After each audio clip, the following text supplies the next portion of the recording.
Nazareth. And when I won the U.S. Open in 1984, it's a feeling I'll never forget. Even though I remember being in somewhat of a daze, it was really special. Hi, I'm Robin Romeo, and I won this prestigious event in 1989. And believe me, the lady who wins this tournament tonight will have a memory she'll never forget.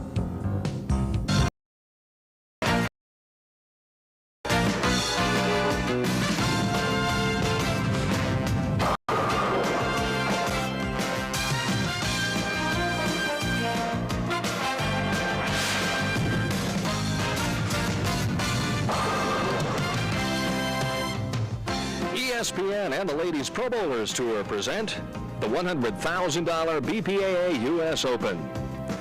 Now let's preview tonight's finals field from nearby La Habra, California. Three-time champion Anne-Marie Dugan will face Cheryl Daniels of Detroit in tonight's opening match. The winner of that first test will then take on three-time winner Sandra Jo Shirey of Coldwater, Michigan. Starting from the number 2 position and bowling out of Tacoma, Washington, it's 8-time titleist Jeannie Maiden, while the current LPBT Player of the Year, Leanne Barrett, will need to capture just one game, the title match, in order to clinch her first major championship, the U.S. Open. Welcome to spacious Fountain Bowl, located in Fountain Valley, California, for tonight's championship round finals of the $100,000 BPAA U.S. Open. Hi, everybody. I'm Denny Schreiner, and welcome to Fountain Valley, California, the site of the 21st Annual United States Open. The very first one, back in 1971, was won by then an amateur, Paula Sperber, who is now, of course, Paula Carter. Last year's champion, Dana Miller-Mackey. She ended up 21st this week, but the lady who was 16th in this year's United States Open, Leila Wagner, stands next to me. Let's talk about, of course, our number 5 seed, Anne-Marie Dugan, bowling in front of the hometown fans. Well, Denny, there's no doubt in my mind that being the hometown favorite can help you. Anne-Marie proved it last night. She made a strong move from 9th to make the telecast here tonight. Cheryl Daniels now appearing in the championship round for the second consecutive week, but I think she wants to add a major championship to her resume. Well, Cheryl Daniels, having a little bit of a rough start last week, I think got her feet wet. She feels very confident being in the telecast this week. The quiet one, Sandra Jo Shirey, just seems to qualify and then win when she gets there. She starts from the number 3 position. A very tough mental game this lady has, Denny. From the number 3 position, I think she is going to have an advantage over the other 2 players. She's going to be able to come on. If she does get lined up, she can throw a lot of strikes. The other 2 players are going to come on cold. All right, let's talk about Jeannie Maiden, who is trying to overcome a catastrophe. 2 weeks ago, she led the prestigious Queens and then shot 159 in the title match. Well, if any player could bounce back, Denny, it is Jeannie Maiden. She bounced back just 2 days ago. She had fallen to 15th place here in this tournament. She made a strong move yesterday, made it into the 2nd position. Leanne Barrett promptly went out and led this one by over 400 pins. She's the current Player of the Year, but she wants a little more respect perhaps from the bowling writers. She says she has to win a major championship. Well, many times they talk about the greats are only proven by the majors that they do win. Leanne Barrett would like to prove just how great she is. She's determined to win here tonight. Certainly one of the most prestigious events in women's professional bowling, the United States Open. We'll be back with the start of match number 1 momentarily. The championship round finals of the $100,000 BPAA U.S. Open is being brought to you by Budweiser, the king of beers with that clean, crisp, cold taste. Nothing beats a Bud. And by Citizen, official timer of the America's Cup 92. Coming back, the opening match will feature Anne-Marie Dugan, the local pro from La Habra, against 3-time champion Cheryl Daniels. We'll be right back.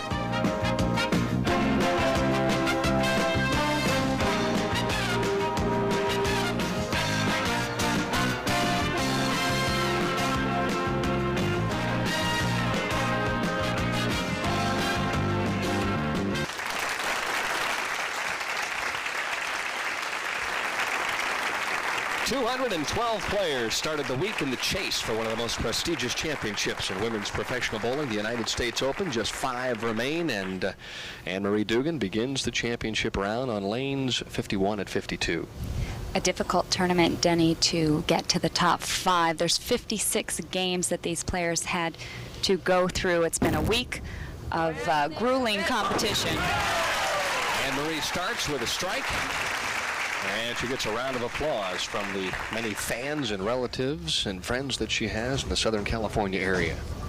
Well, Anne-Marie wanted me to mention all her friends and family that were unable to be here. Patrick and Kelly, her stepkids, and Billy Joe, and everybody else that was unable to make it here. But of course, they're watching this evening on ESPN as Cheryl Daniels comes right back with a strike of her own to open up championship round play. Cheryl Daniels not using much of the approach, has a four-step approach, pushes the ball very low, very strong player. You can see that level head, high backswing, cupped wrist, and the knee bend.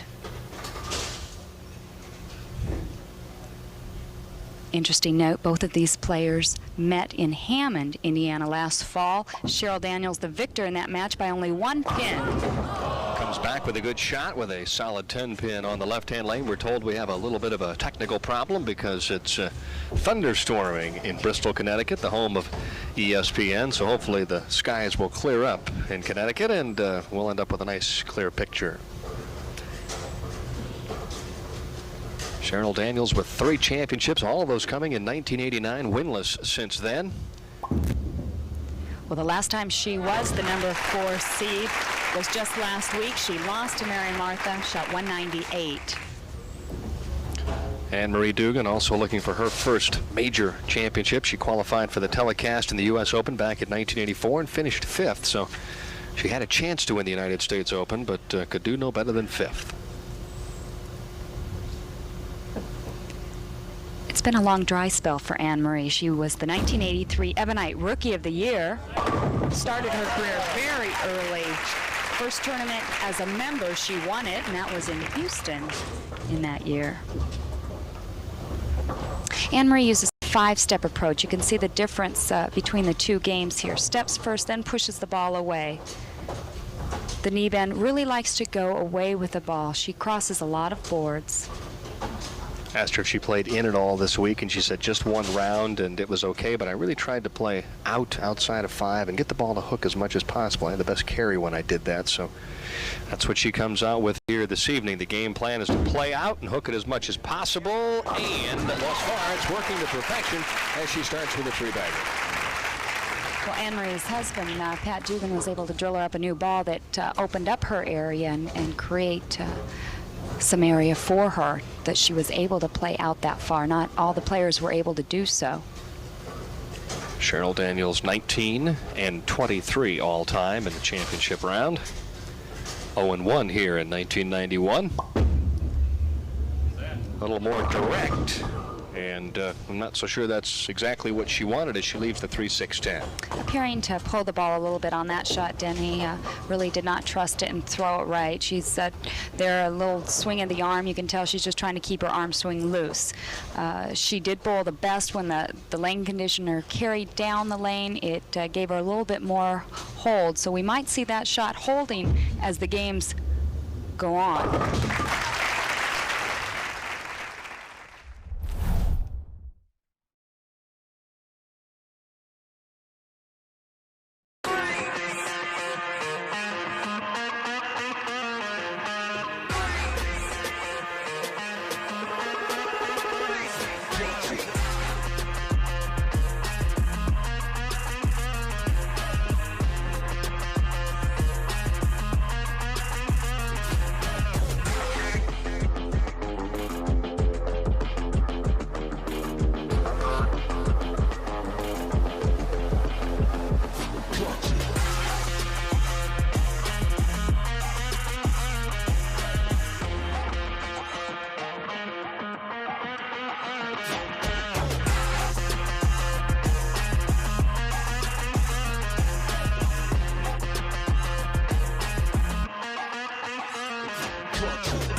Cheryl Daniels, the 1989 Bowlers Journal All-American, also the 1989 Women Bowler All-American. Really had a banner year in '89. Broke through and won 3 times as she strikes now in the 4th. And we're glad you've joined us here this evening from Fountain Valley, California for the live finals of the U.S. Open. Anne-Marie Dugan leading by 23 here in the opening match. Anne-Marie's last title came along with Stacy Ryder in the 1990 doubles tournament, which will be our next event coming up in August. After the commercial timeout, an errant toss, but a smile and a big break for Anne-Marie, who won Brooklyn in the 4th. And Anne-Marie's father, Robert Pike, and husband, Pat Dugan, are in the audience, along with many, many other friends and family that we can't mention. Too numerous to mention. Exactly. Huh? Perfect start.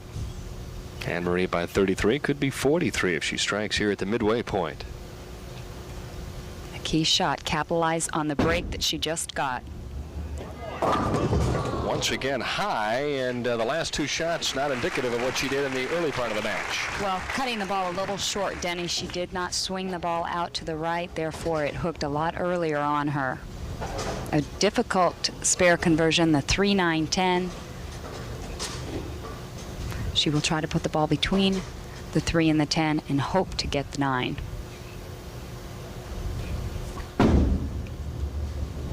Perfect. Anne-Marie appears to be right on her game and very sharp. You know, she grew up in this area, and I asked her, did you bowl much here at Fountain Bowl? And she said, well, occasionally through the years as a junior I did. I said, do you have any advantage here? And she said, no, not really, but we've all bowled 56 games this week, so we all should have a pretty good idea of what's going on. I feel like I've never left the place. I've bowled here all my life this last week. 56 games is a long format. Most people don't realize just how tough it is, especially in your case when you're in the thick of it down to the last 8 games. I mean, every shot's a crucial shot. Well, Cheryl Daniels went to a massage therapist, Gino Vasello, the day before match play started because her right shoulder and her hip were all out of line, and there's a lot of toll taken on your body when you bowl this many games. Plus, this is the end of an 8-week swing for the LPBT. You've mentioned the doubles comes up in August, and the ladies rejoin on ESPN in the beginning of October. A little off-balance shot for Cheryl, who could have cut the lead to 10, but leaves the solid 10 on lane 51. So the whole point is they've been out here 2 months, by and large, the touring professionals. It's time to go home. Well, that's right, and to end with such a grinding tournament, but the scores were good this week, and that really helps. You didn't have to throw 2 balls every shot. A lot of strikes were thrown. Cross lane, no skid. Cheryl Daniels with the first mental error here in game number 1. That could cost her. Well, that's just going to give Anne-Marie that much more confidence, Denny. She did carry the Brooklyn. She picked up a split. Right now, she just needs to execute and stay aggressive and get the ball out to the right part of the lane.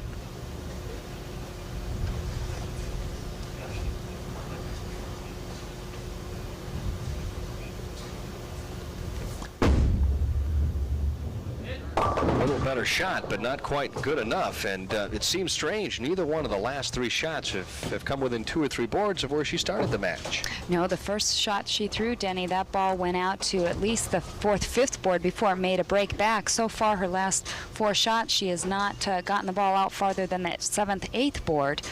Therefore, it's hooking on her. Until that lane conditioner carries down, she is not going to have that hold. And she gives away a pin and count. This one turns around a little bit. It's an 18-pin advantage now for Anne-Marie Dugan as she stands up in the 7th. So both players with misses. Well, there's a lot of times you get that adrenaline going and you get a little bit too aggressive and you just cut the shot a little short, as we say. You don't extend through the ball. Well, let's see if she goes in cycles. The first 3 were very good. The next 3 not too good. This one's plenty of room. Rolls up. Nice reaction. I think she's just missing to the left, Leanne. She must just not realize it. So for Anne-Marie, it's an 18-pin lead here in match number 1 of the United States Open. Irvine Lake is the site for many families to go out and picnic and also perhaps even catch yourself a fish or 2 here in Los Angeles.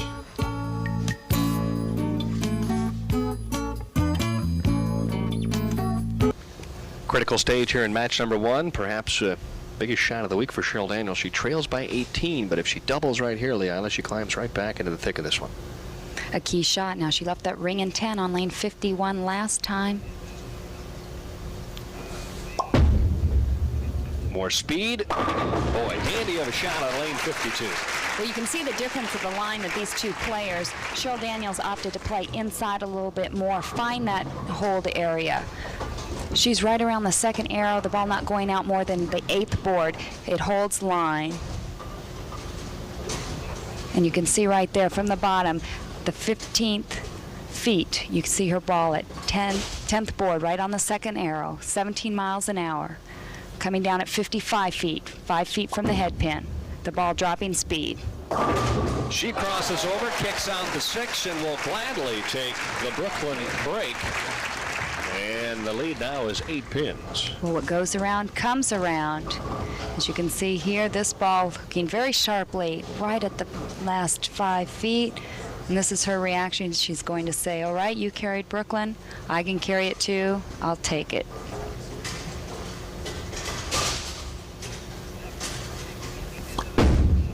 Anne-Marie trying to bounce back.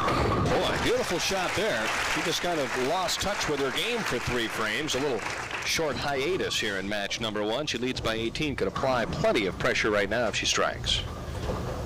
Much better execution. Now you see the difference in the line. 15 feet. Anne-Marie's hitting the 7th board at 55 feet. Her ball's at the 12th board. Then it's making a sharp break in the last 5 feet. She's throwing the ball a little bit harder than Cheryl Daniels.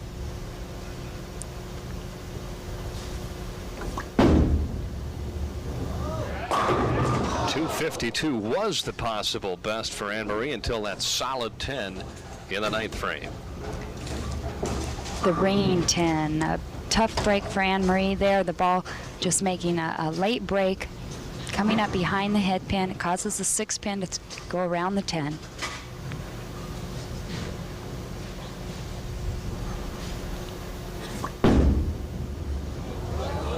Better hang on, and it doesn't, so Anne-Marie misses a 10. Both players have missed a 10 pin here in the opening match, and instead of being in control, she now hands over a possible win to Cheryl Daniels. Anne-Marie really felt that she threw this ball pretty good, but the ball hit that lane conditioner right in the center of the lane and just barely missed it. Cheryl Daniels with an overall leaves the big 4, grimaces, turns around and says, whew, well, I got some problems now. Well, both players, after leaving or after missing a 10 pin, came up and threw a split, gave the match right back to their opponents.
it appears you cannot set the ball or cut the ball short, Denny. The back ends are definitely moving. For the make. 6-pin took off, but nothing much happening there. Cheryl Daniels, when she goes back and relives and rewatches the tape of this one, will realize that the 9th frame was the key frame. Not an easy spare conversion, the 4, 6, 7, 10. Just hoping to hit one of the pins. Well, if she strikes out, she shoots 234. She closes her out. Actually, if she goes strike and just one strike in the 10th frame, the match is pretty much over now. If she strikes out, she shoots 196. Anne-Marie needs just 8 pins in the 10th frame to win. Talk about just flat giving it away. Both players trying to be very hospitable here this evening. Well, Denny, that is the tension building there in the U.S. Open. They knew they could really apply pressure to their opponent and really made the errant shot. Cheryl comes back for those 2 beautiful strikes. So with one more, she shoots 196. But in all likelihood, Anne-Marie, with 2 shots in the 10th, will end up with 8 or more. Right now, I'm not going to forecast anything because I can't believe both of these players have turned the match around. Well, I should say this. It looks like the condition is a very good one. If you go out and make a good, crisp, professional shot, you get a nice reaction. If you do anything less than that, and you end up on the nose or out the window. Anne-Marie checking the rack, making sure that at least if she hits the pocket, she's going to get what she deserves. That would be a strike. Does she change her philosophy right now, Leanne, realizing that she needs, well, now she needs only 7 pins to win? No, she needs to just get up. She has 2 balls to get 7 pins. She needs to just get up, make a good, clean, crisp shot, go for all 10. Perfect. Well, that's exactly the way that you want to close out an opponent. It's coming kind of a strange way. Anne-Marie with 7 strikes, and she's going to barely shoot 200. Normally, that's a game in the 230s when you throw 7 strikes. So she's got the strike ball when she makes the good play, but just needs to do it more consistently. Well, I think now with 1 game under her belt, she will loosen up a little bit, Denny. She obviously knows what type of error she has made when she does pull the ball. She knows it's not going to set. She has to give it room to the right. So a game of 219 with 9 strikes. That's not easy to do. X is here. Final shot in the 10th frame for Cheryl Daniels. She'll head home to the Detroit area and take a little time off with a 5th place finish in the United States Open, the 2nd time that she has done that in her career. Checking out her area, just how far right she can go, and she says, well, it will even come back from out there. 219 for Anne-Marie Dugan to 195, and so Anne-Marie moves on here into game number 2.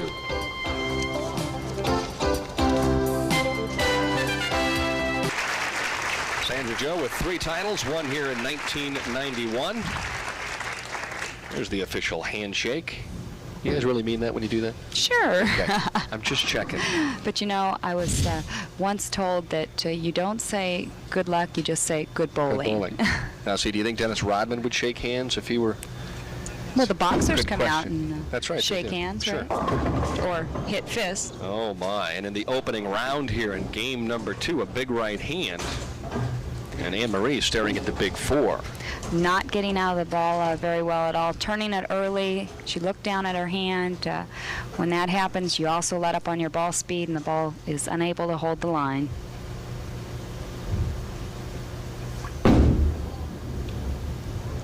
Anne-Marie with 8 out to open up game number 2.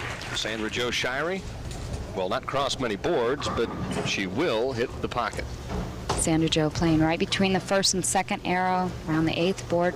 Like you mentioned, very direct.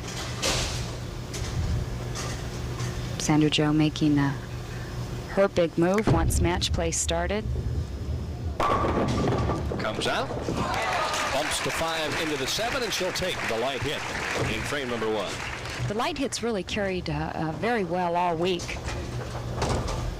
Here you can see the 5-pin not exactly being blown out of the building, but enough to take out the 7. Hard to believe that 7 went down. The wind must have gotten. she'll take the strike nevertheless. What if the left-hand lane is hooking just a fraction more than the right? I don't know. 6-7 is left by Sandra Jo Shirey.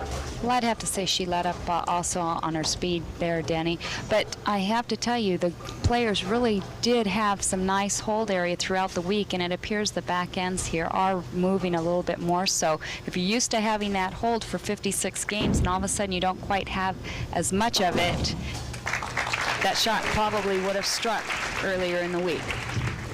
Or maybe you leave just the 4-pin. Possibly, yes. Anne-Marie will try and come back from the disaster in the first. Jeannie Maiden is qualified number 2. Leanne Barrett just absolutely ran away and hid from the rest of the field. She is our top seed this week in the United States Open, sponsored by the Bowling Proprietors Association of America. There's a much better shot for Anne-Marie on lane 52. I asked Anne-Marie if she was able to go all the way through the field and win the $16,500, what she would do with it, and she told me, well, they had some vacation plans. They wanted to fly her stepchildren out and take a nice vacation through the West Coast in their motorhome up through Montana. And sounded like a lot of fun for the summer, since we are off majority of the summer. You're going to bowl the doubles, right? Yes, Paula Drake, Paula Drake and myself will be once again bowling in Las Vegas. Samstown. Meanwhile, Anne-Marie re-racking. You are allowed 2 re-racks. And should have re-racked again. Perfect shot there, left at the solid 10-pin. Good shot there. That would have been a double. Perfect. Right now, she just needs to stay under control. Her father, very difficult to be a spectator in this situation. Anne-Marie missed the 10-pin last time on lane 51. The ball sliding off into the channel. Let's see how she makes the adjustment. A little more direct this time. Stayed and watched to make sure, and then smiled on the way back. Said, all right, I've got it. No problem the rest of the way. Well, I think she really did feel she had picked it up last time, so the smile there was worthwhile. An even match in the early stages of game number 2. The final stop on the LPBT Spring Tour here in Fountain Valley, California. Good speed, nice hold. This time a better shot on the right-hand lane for Sandra Jo, but once again the 10-pin stands. Sandra Jo winning earlier this year in Athens. Also has 2 fourth-place finishes, one in Ashland, Kentucky, and one in Winter Park, Florida. And she finished 5th in Adelphi, Maryland. So she has really had a very, very consistent year. The type of player, Leila, that once she gets locked into a certain type of a shot or a condition, that's going to go out and pretty much do what she has to do to get to the final 5. And of course, what established her in the LPBT record books was the fact that she won as an amateur, the first ever amateur to win a Ladies Pro Bowlers Tour event. Well, Denny, she doesn't seem to get into trouble much. Like you mentioned, if she comes in and has her condition, she is very well in that track area, anywhere from about the 7th board to the 12th, 13th board. Very direct, straight up the boards. Into the swing early. Adjustment was made on the left-hand lane, and a strike for Sandra Jo Shirey. So it's an even match at this stage. Sandra Jo and Anne-Marie Dugan.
Anne-Marie's mom watching intently at this point.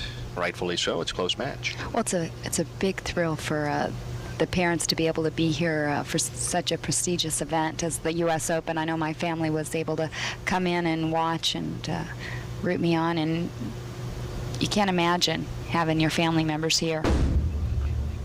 Plenty of room. Nice hold shot. Anne-Marie with a strike. And the fourth, and see, Mom says, all right, Anne-Marie, now you got the right-hand lane. Let's figure out the left-hand lane. Well, you had a chance to win an Open, what, back in 1985? That's right. Pat Mercantani beat me, and I finished 5th or 4th. I don't even remember. She went on to win the tournament. Uh-huh. That was in where, Topeka, Kansas? The first year that we did bowl in Topeka, we bowled back-to-back. Wendy McPherson won it the very next year. Anne-Marie looking for another strike. Good speed. Boy, beautiful double for Anne-Marie, who now grabs a 10-pin lead. Right here, bowler track. The ball at 15 feet, traveling 16.7 miles per hour, hitting right around the 8th board. She's been very consistent. Once again, at 55 feet, the ball's at the 13th board. Her ball has not dropped much speed that time. And Sandra Jo comes right back. Of course, we would be remiss right now if we didn't thank Brian Collins of Brunswick and also the good folks for providing Brunswick Bowler Track all season long here on ESPN. Sandra Jo, very basic 4-step approach, not a lot of backswing, actually plants 2 feet in front of the foul line. And our gift from Brian Collins, Sandra Jo's ball, 16.6 miles per hour. Right along the same line except the direction of the ball. Sandra Jo throwing from right to left. Anne-Marie going actually from left to right. Well, the real solid players in the championship round normally answer a double with one of their own. That's exactly what Sandra Jo has done. She has 3 in a row and now leads by 10. Got ourselves a pretty good match here in game number 2. Well, I think the lane conditioner, Denny, is going to start carrying down the lane. We were on short oil this week. When we see it carry down, it also allows the balls to hold a little bit better. Perfect shot by Anne-Marie. Both players heating up. Match is even just past the halfway point. The winner of this game gets the good fortune of taking on Jeannie Maiden, and whoever wins the semifinal will then do battle with our top seed, Leanne Barrett of Oklahoma City, Oklahoma. Interesting, after the first round, Anne-Marie was tied for 52nd place with Leanne Barrett. So when you have so many games in a tournament, you can't let that get you down. They were actually 15 pins over a 200 average, so they weren't bowling bad, just the rest of the field were outscoring them. Pat looks on. Another strike for Anne-Marie, who now leads by 10. No visit to California is complete without a visit to Disneyland. The #1 tourist attraction is only 10 minutes from the Fountain Bowl, and there's Mr. and Mrs. Mouse. You know, they bowl in a doubles league here at Fountain Bowl. You know, it's a disadvantage to shoot 56 games in a national format, but it's an advantage, I think, to the better players because it gives them that many more games to come from behind. Look at that. All those players, with the exception of Jeannie, started pretty far down the ladder. A lot of time to excel. Really, the cream rises to the top, as we've definitely seen here this week. And a good shot, but a solid 4 left by Sandra Jo, so the string ends at 3 for her, and Anne-Marie continues to lead. 4 pins really tripping out pretty well here this week, Denny, but that ball coming up a little bit too high into the pocket. An 11-pin advantage now for Anne-Marie Dugan. Sandra Jo coming from a very large bowling family. Everybody in her family bowls. Mom, Dad, 2 brothers, and a sister. Her father owned a bowling center, and it gave her a lot of time to practice. Sandra Jo started kegling at the age of 4. Is that all? How old were you? 11. I started 11? a little bit later, A late I starter. guess. Okay. 11. Look at the scoreboard there.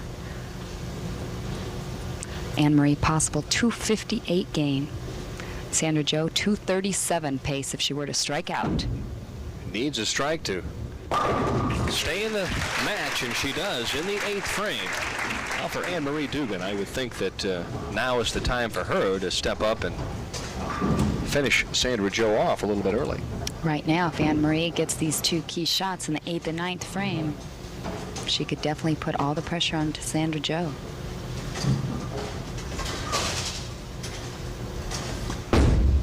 Plenty of room. Light hit, and it carries, as the 7-pin was the last to leave.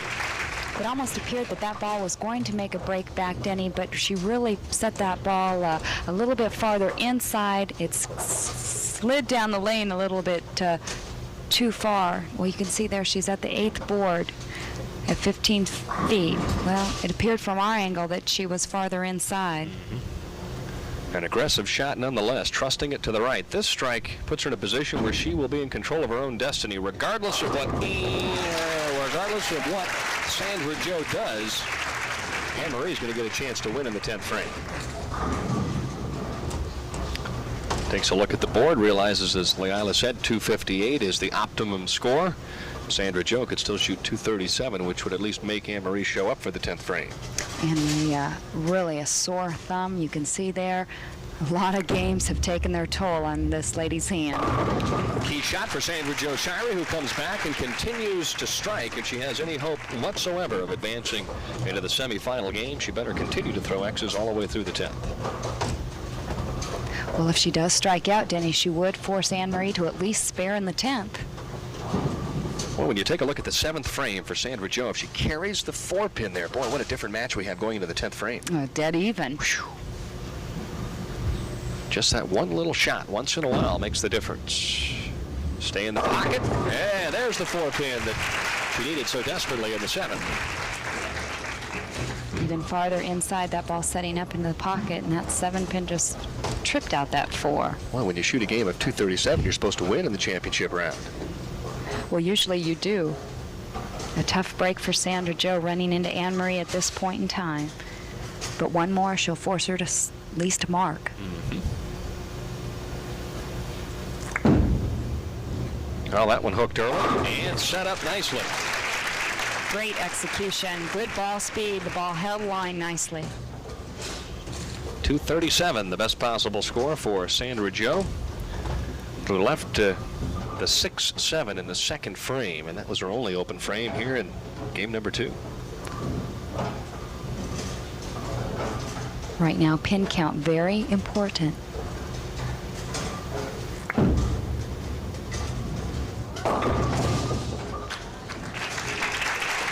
Pins and 235.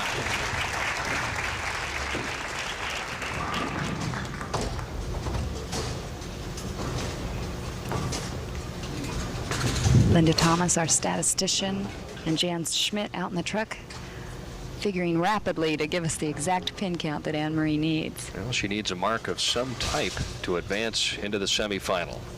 A lot of pressure right here. Good shot, good speed, and for the 2nd consecutive match, Anne-Marie puts away her opponent with a solid strike on lane 52.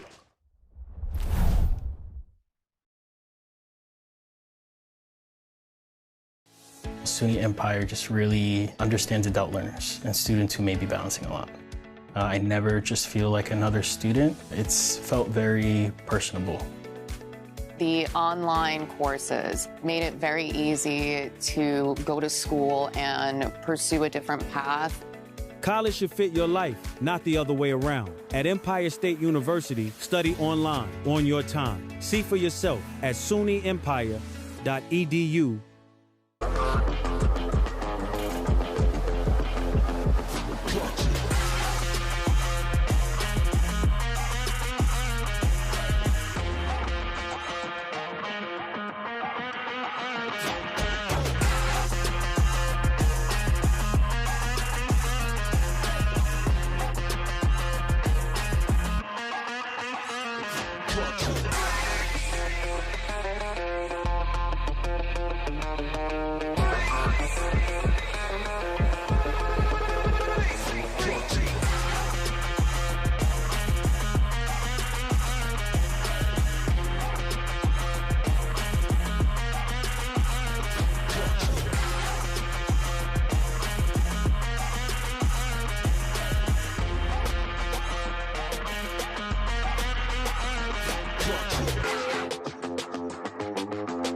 Ball stayed a little bit tighter on line.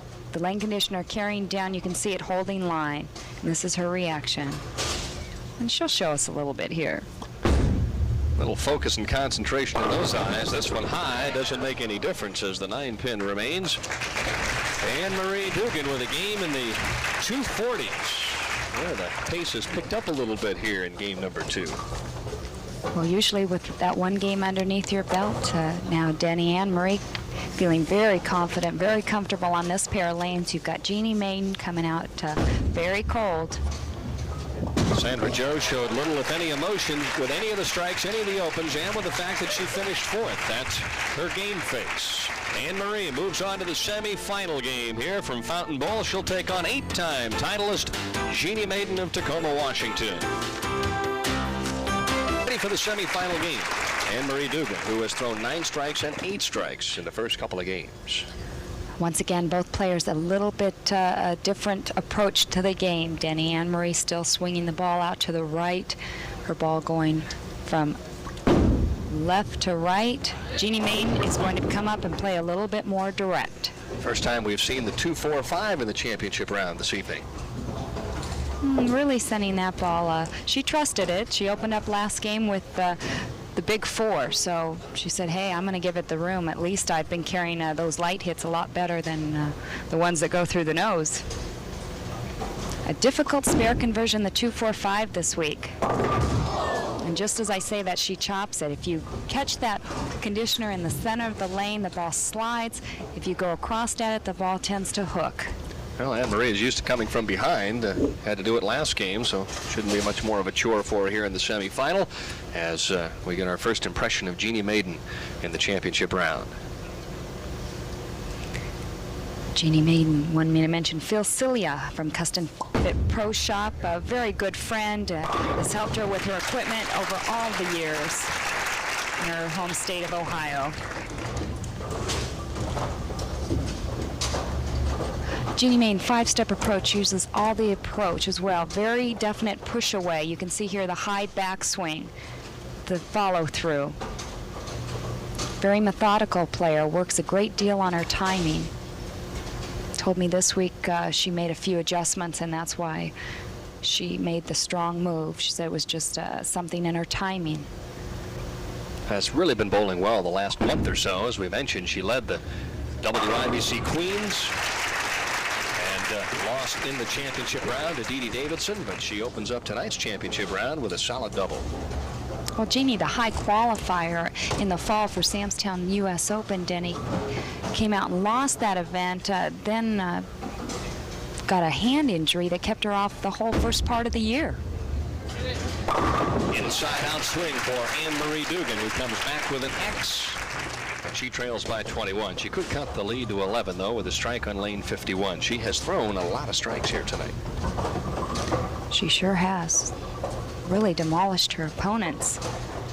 Defeated Cheryl Daniels 219 to 195, then went on to beat Sandra Jo Shirey 247 to 235. Just enough to beat every player. Plenty of loft. A little delay. Nice strike. Well, she's got a nice reaction.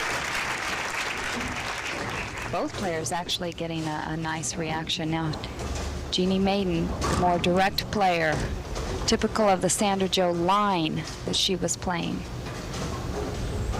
Jeannie Maiden a little bit farther outside on the lane.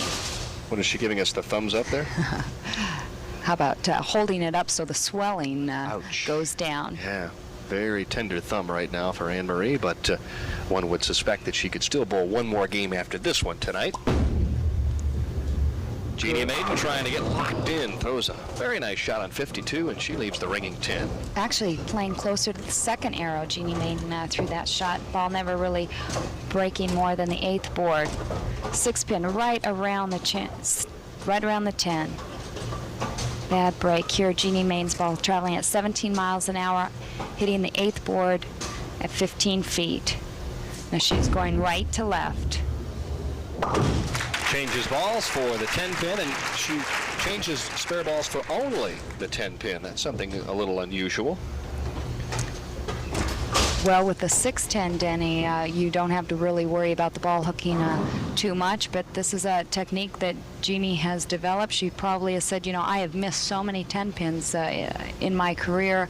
I've just got one ball for my 10 pins. It's interesting because she said that she feels like she originally hurt her hand shooting 10 pins, trying to throw it a little straighter and a little harder. So she said, to heck with that. I'm going to just drill up a ball that's kind of neutral, one that'll skid a little bit, and I'll just throw that for the 10 pins and use my strike ball for everything else. That's exactly right. She hurt her hand trying to back the ball up, as she told me as well. You know, it's interesting, though. I think if you, as opposed to backing it up, if you just break your wrist as opposed to staying underneath the ball, you can kill it effectively enough where you can go a little straighter at it. But, well, it's tough to break your wrist when you're wearing a wrist device such as this. Well, you'd have to take it off every time you shoot the 10 pin. Right. Some players do that. They do, and a lot of tournaments I have done that, but sometimes when you put it back on, you don't get the exact feel. Yeah, and you put it on differently every time. Yeah, you're right. That's tough.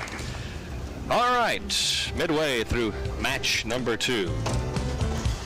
And Leanne Barrett accepting the Robbie Award from Robbie Robinson, the CEO of Robbie Enterprises.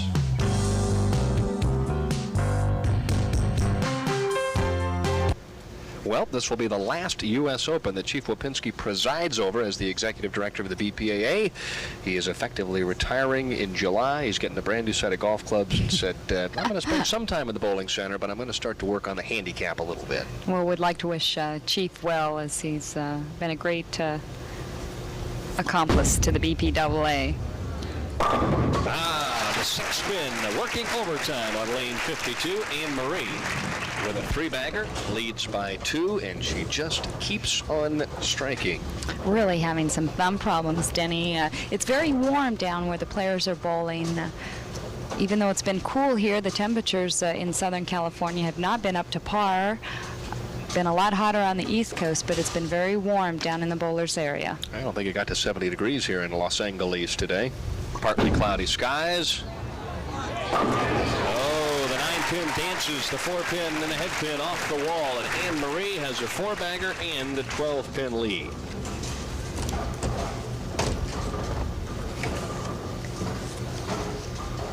Jeannie Maiden with the WIBC's all-time 3-game series of 864. Back-to-back 300 games, so once she gets locked in, she can repeat. She has 18 300 games, Denny. She's in the Guinness Book of World Records. 18 perfectos. Up the track, will it hold? Not quite. 4-pin stands. Jeannie's close, but just hasn't been able to get that 4 up. She was so funny after the 159 debacle in Cedar Rapids. She said, I don't care what anybody says, I'm going to keep making these telecasts until I get it right. Which is, I think, a great way to try and shrug off a very difficult and disappointing evening, but I think that's what you have to do out here. 2 weeks later now, she's vying for the U.S. Open title. Well, she has had a rough run at it, Denny, in the fall as well. She made quite a few shows, really was unable to put together some high scores to beat her opponents. A player that is making her 40th appearance in the championship round, has a career match play record of 22 and 32. Not as good a match play record, I think, as you would suspect from a lady of her talents. She just hasn't quite gotten enough breaks in the championship round. Like that shot the moment it left her fingertips, and she strikes into 6.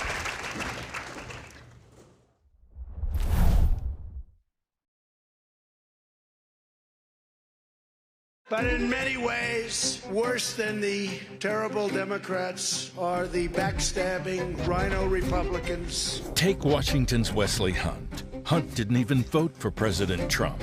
Yet as radicals were burning campuses, Hunt voted with AOC and Hate America liberals. Because Washington Wesley is no conservative, he's a backstabbing rhino Texas conservatives can't trust. Conservative Texans PAC is responsible for the content of this advertising.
Taking a re-rack.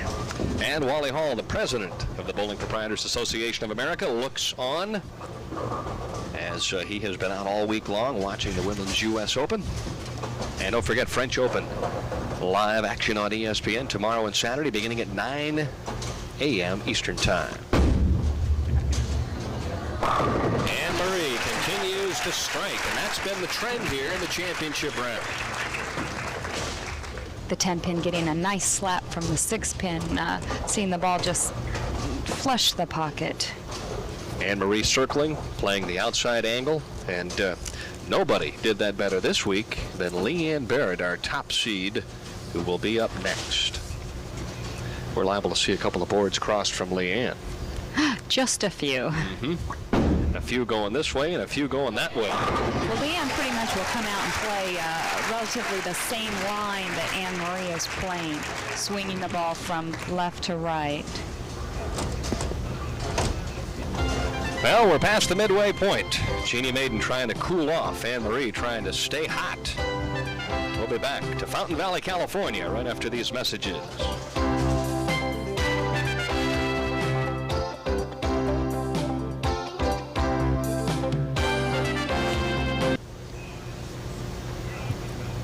Jeannie Maiden working on a strike in the 6th, trailing by 33.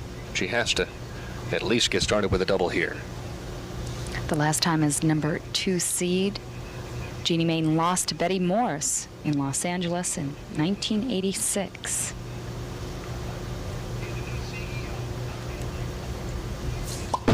Key shot.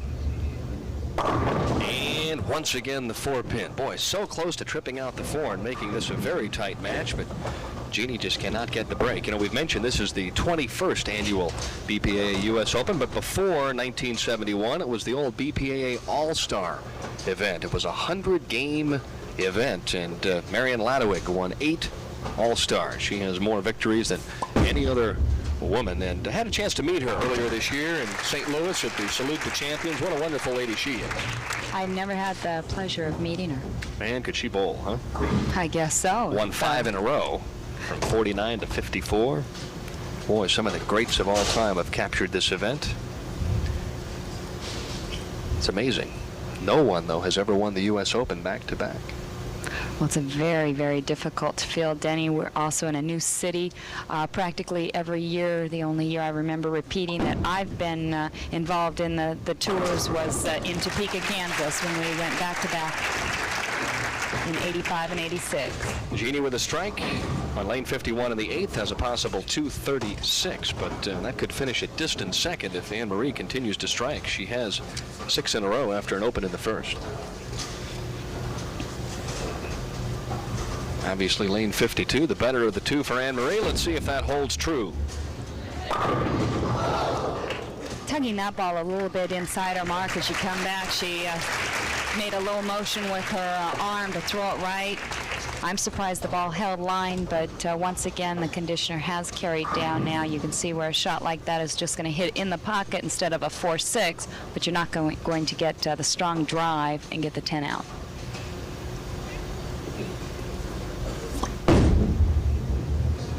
A moment of anticipation. Anne-Marie turns around and heads back to lane 51. That was closer than it looked. Well, she gave it quite a bit of lift and loft on it, a lot of fingers in it, but she just sat there and watched it because the ball just went into a dead slide to the right. Barely hung on to take out the 10. Key shot now for Anne-Marie, the foundation frame in the 9th, and boy, she does it beautifully. She's made very few mistakes in her 3 games here this evening. Really, she has been very consistent.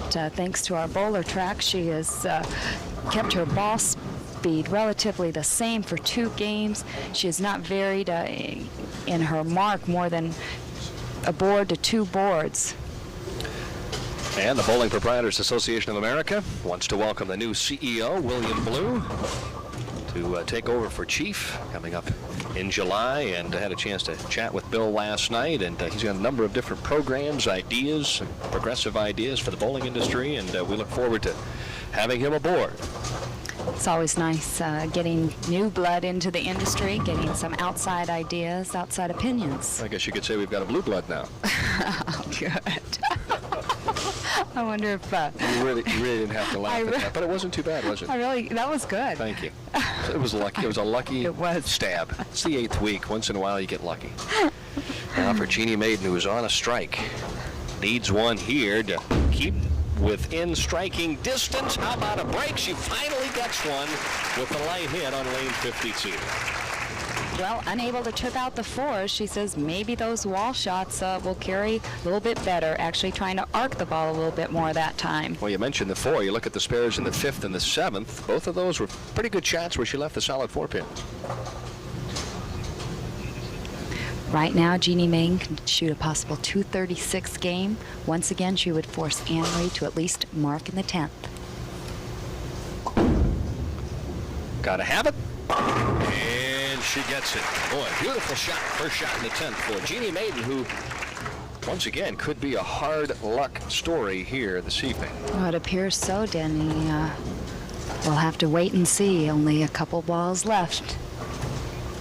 Her last title in 1988. It's been a long dry spell for this young lady.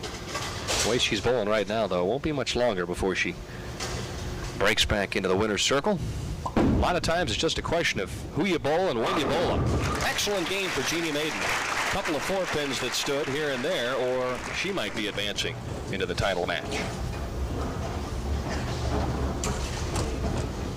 Count once again, very important. With a strike here, of course, the same scenario for Anne-Marie. She'll need a mark again in the 10th frame if she expects to advance. The other 2 times she's come up with perfect strikes. Well, at least the matches have been close.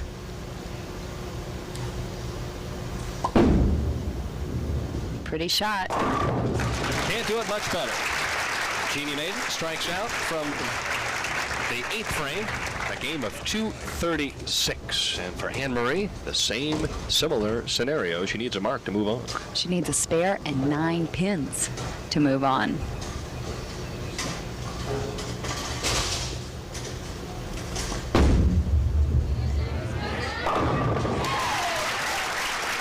Strike will do. 3 consecutive matches. She has come up in the 10th frame and hit the pocket. And if memory serves me correctly, all 3 times it's been on lane 52. That's right. Now the other players have given Anne-Marie the opportunity to finish on her good lane, lane 52. But they have also made Anne-Marie finish the match. So that applied even more pressure to her. She's been performing very well. Leaves a Durbin on the fill shot on lane 52. And this one isn't over yet.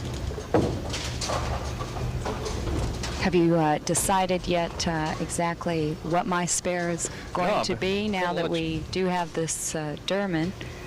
The game is over right now. Yeah, it is. As a matter of fact, I made a mistake. You believe that? 8th week. 8th week. Well, only happens to one. everybody. Gosh, I'm sure glad everybody realizes that. And the Durbin is picked up by Anne-Marie. Well, let's see if I can get it straight for the title match. 244 to 236 for Anne-Marie Dugan. It's all those strikes, folks. I'm delirious here in Fountain Valley, California. Time to cool off. Grab a drink for Anne-Marie, but she'll try and keep the hot hand when she takes on the top seed, Leanne Barrett.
And for those of you who can't read the fine print, that's Rochester, Indiana. Oh, there we go. Now they close in on it. Okay, send money right here to Fountain Valley, California. Leanne Barrett finishing out the practice session before the championship game. Leanne had a chance to talk with her about the prestige and the historic background of the U.S. Open. Leanne, you have 11 titles, but you have not yet won a major title. Is there some added pressure on you here tonight? I've thought about that. But, I mean, I've bowled good all week, and I win or lose, it's something I'll probably remember for a long time, but hopefully I'll bowl well.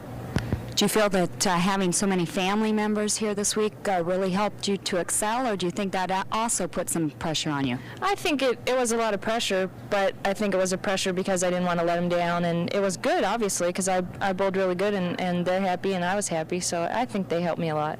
Well, for anyone who could lead the U.S. Open by over 400 pins, good luck tonight. Thanks. As a matter of fact, she set an LPBT record for leading a 56-game event. Now the question is, does she have what it takes to come up and win in the title match? She sure did. She broke a previous record set by Lori Nichols in 1984. She led it by 417 pins and went on to lose that to Karen Ellingsworth. Leanne would love to get off to a quick start because Anne Marie is throwing nearly 9 strikes a game and averaging better than 237 here in the championship round. Well, Leanne opted to start the match, therefore Leanne finishes on lane 52. Not what she wanted to do to come out in the opening frame. Washout for Leanne on lane 51, not the way you want to start. Really threw that ball with a lot of speed, unable really from our angle to see exactly what happened there. It appears that it might not have got out to the dry boards whatsoever. In other words, just not quite enough swing. Exactly, just stayed more direct in the oil, and with the amount of ball speed that she does throw the ball at, just went straight. Washout, not to be. Leanne starts with an open frame in the 8th. Well, that's something Anne Marie has done a couple of times. She's come back to win. Anne Marie right now with a lot of confidence going into this game. She has been on these lanes for 3 previous games. Oh, but not for a title, as she leaves a Durban on lane 52 to start the championship game. Boy, what a difference in the arm swing, huh, between the semifinal game and the title match. I think we will definitely see the pressure building. Anne Marie looking off as she came back up the approach. I'm not sure if there was a little bit of distraction in the audience or exactly what happened there, but she definitely did not throw the ball to the right. Oh, look at that. The 9-pin wiggles but will not fall, so both players open up in the first frame, and Leanne is thinking to herself, wow, I got a major break from Leanne, who's done nothing but strike, or I should say from Anne Marie. A reprieve for Leanne Barrett.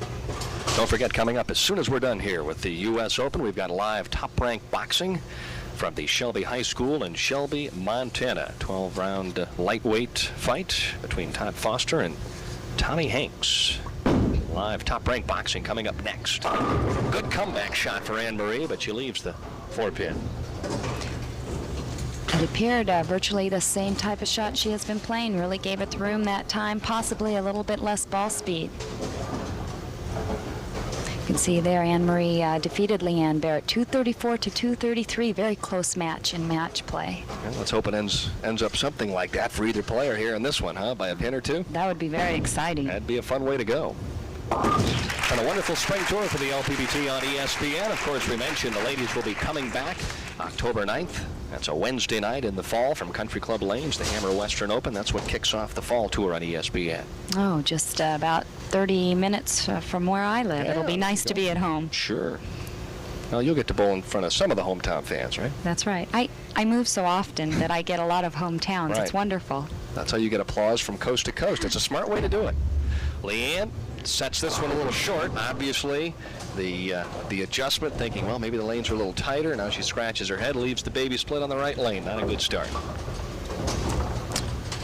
A relatively easy spare conversion, putting the ball between the 3 and the 10.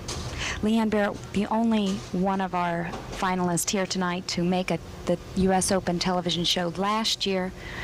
She won her first match, shot 170 because Alita Sill split in the 10th, but then she went on to shoot 140 and finished 3rd. Got a hook. Oh, my. Leanne with a wry smile as the 3-pin whisked away. By the skin of my chinny chin chin, here goes the 3-pin, barely. And I think that had to be the wind. It had to be. That ball never touched that pin, did it? And, okay. I'll take it. I tell you what, I think right now she's a little hot with herself. She has struggled with the nerves the last couple of days, very nervous today, and has been uncomfortable, and just wants to go out and make some good shots, but she's feeling the heat right now. Good shot here as she stretched out with that one a little bit better. One of the key things for Leanne Barrett, you mentioned stretched out. That's exactly right. She needs to project the ball long, and if she does that, you can just tell with her body how she cuts the ball short and raises up, the difference that it makes.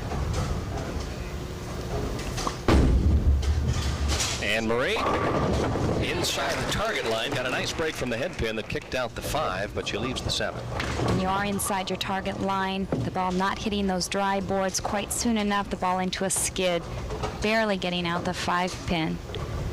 That's what you get from not that hard drive in the back end. Do you think that the lanes might be changing a little for Anne-Marie, or? I would have to say no, not really. Lane 51, she hit pretty good, left the 4-pin. Really on lane 52, the last 2 times she has been inside. Okay. Trust is a must, and you can tell she's smiling. She knows that she needs to keep that arm swing free. Boy, that's easier said than done right now. Especially from up here in the booth. Yeah. I can imagine what type of pressure these 2 players are performing under right now. Well, you want to join a very special group of ladies who have captured not only the All-Star, but the U.S. Open.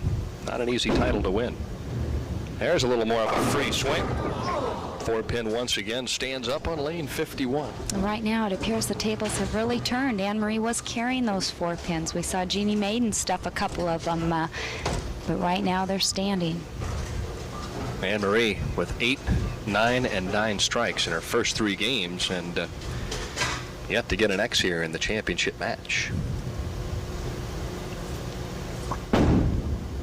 Good spare conversion. Just stay close until you can get something going. You don't want to give anything away. Let's take a look now at Leanne and see if she realized that the extension was much better. See what kind of a shot she makes here on the right-hand lane.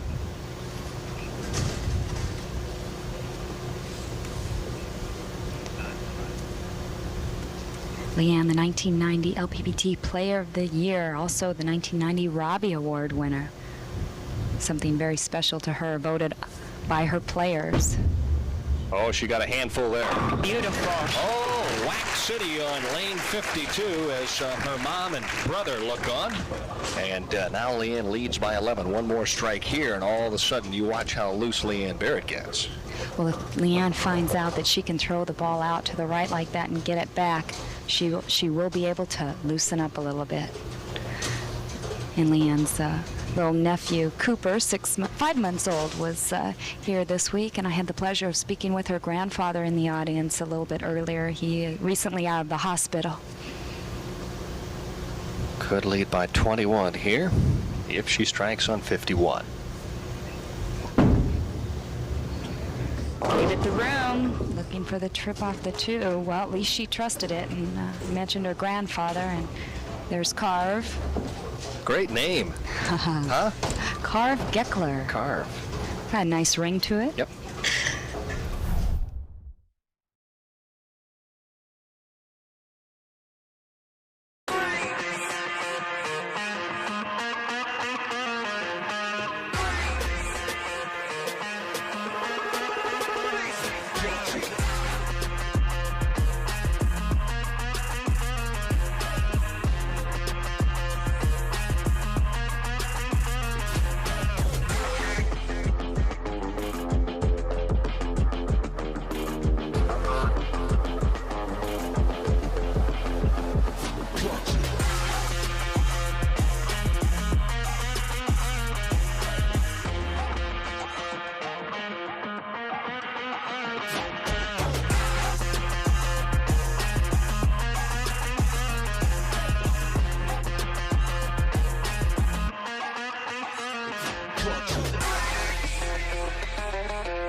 Leanne with the 2-pin. Oh, she wanted that one bad. She strikes right there. Leanne's in a whole different situation.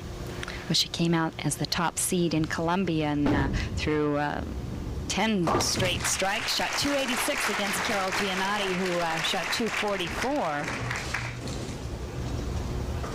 This one's settled in a bit.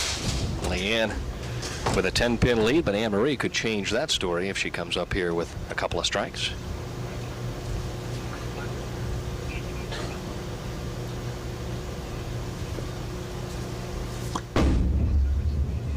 Once again inside, but that ball seemed to hold line, Denny. That ball start to get a little heavy right now, Leila?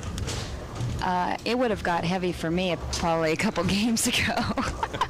But I haven't been competing as much. For these players who are out here week after week, it's starting to right now, I'm sure.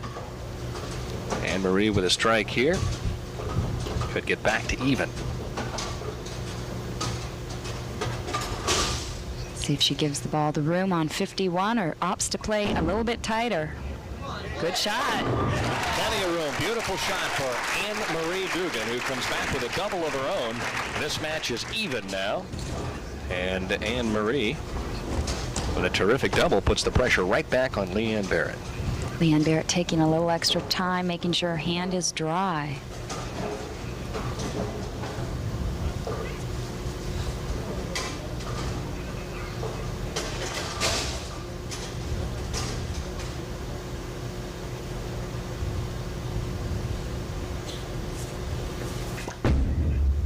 Powerful shot. Will it get to the pocket? No. And with the 2-5 left, that's a tricky little spare. Leanne coming back, checking the approach, ran her foot, did not stay through that shot once again, Denny, but it appears her footwork, she did not have a good feel and slipped. A little bit of sliding going on throughout the week. I noticed my traction was not very good on certain pairs.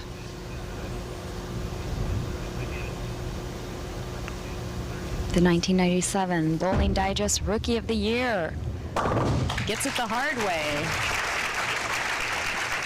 Yeah, sigh of relief after that 2-5 attempt. As she steps up now in the 7th frame. Just 2 pins separating Anne-Marie Dugan and Leanne Barrett. The winner, $16,500 and the U.S. Open title.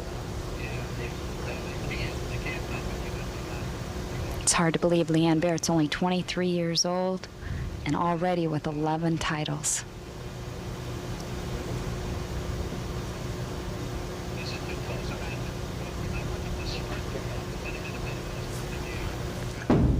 Trying to focus up. And light again. 5-pin now in the left-hand lane.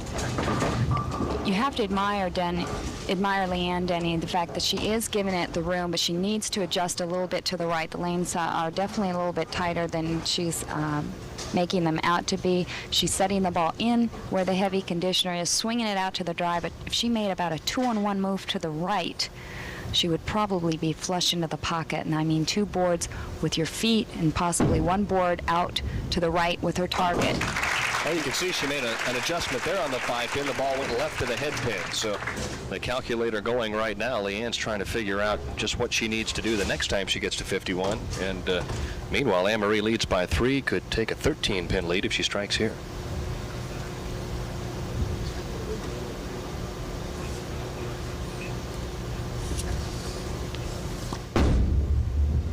Plenty of lift. Too much lift, and got away with a major break there that she didn't leave the 10-pin along with the 3. Really cutting that ball off short. You could see her arm swing just crossing her body, and the results, the ball going left. But she got a break there. The 10 fell out. Well, the head pin went straight back and ricocheted and took that 10 out. That's unusual. Relatively easy spare conversion. The 3-pin, shooting it from the left-hand side of the lane. So many times that's the difference between winning and losing a match. When you make a bad shot, you get away with just a 9-pin spare. Exactly. Break up those splits. Both players opened in the first. Since that time, they've been neck and neck. Anne-Marie by 2. Anne-Marie finally carrying on lane 51 last time through a flush shot.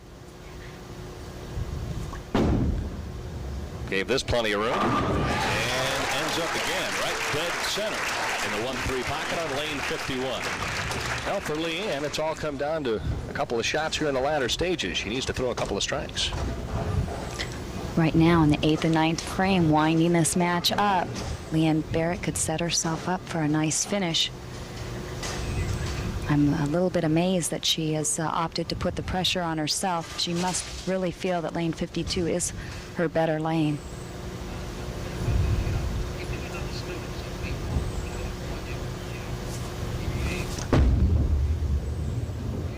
More speed, more direct. This time a little different scenario as she almost runs through the nose and leaves the 4-7. Trying to tighten up the line a little bit, Denny. Play that hold area right around the second arrow. That ball not going out to any more than about the 8th board. Now the shot that she went flush and so beautifully hit the pocket, her ball went out to about the 5th board, really hit that dry, came roaring back.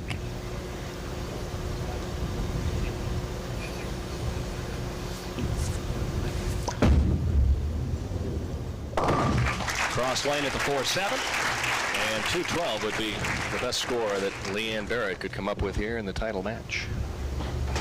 Right now, the foundation strike, that strike in the 9th, Anne-Marie sitting very nicely on a strike, is 4 pins up. Count has been very important here so far this game.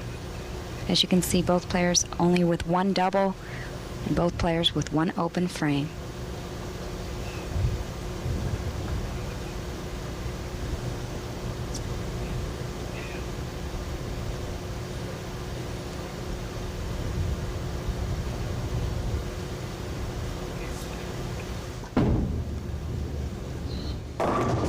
Hooked the moment it left her fingertips, and she leaves the 3-6-9 or 3-6-10-7. Oh boy. A disappointing finish here for Leanne. Denny, she led this event by over 400 pins, as we've mentioned so many times before. To come out and lose it in 1 game, it just sometimes does not seem fair.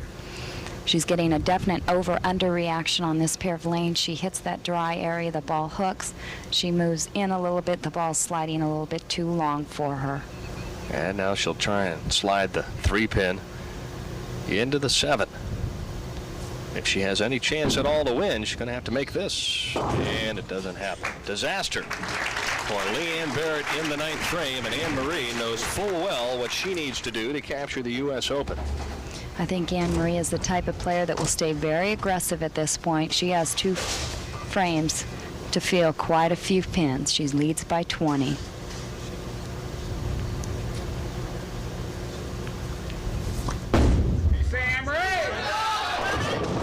Aloft, she leaves the 2-5, and you're not assured of making that right now. No, you're not. Plenty of loft. That ball hung up on her hand quite a bit. That could be caused by the excessive moisture on the hand, and also by squeezing the ball just a little bit, as it got very heavy here in the 9th frame.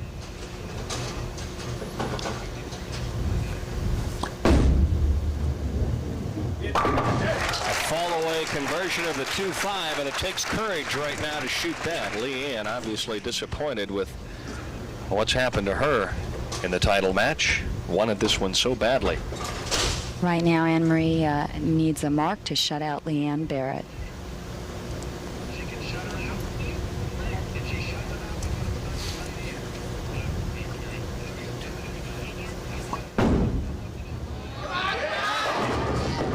Just as she has done all night long, she's come up with a strike when she needed it, and Anne-Marie Dugan is moments away from collecting the biggest check of her career. And 2 balls to get 1 pin. Boy, she has thrown some quality shots under the severest of pressure here this evening. Anne-Marie Dugan from La Habra, California, the winner of the DPAA U.S. Open, and it's finally starting to sink in as the tears flow. The U.S. Open champion, Anne-Marie Dugan, flanked by Wally Hall and Chief Lipinski. Beautiful replica of the trophy, a check for $16,000, and the U.S. Open green jacket being donned by Anne Marie in front of the hometown fans.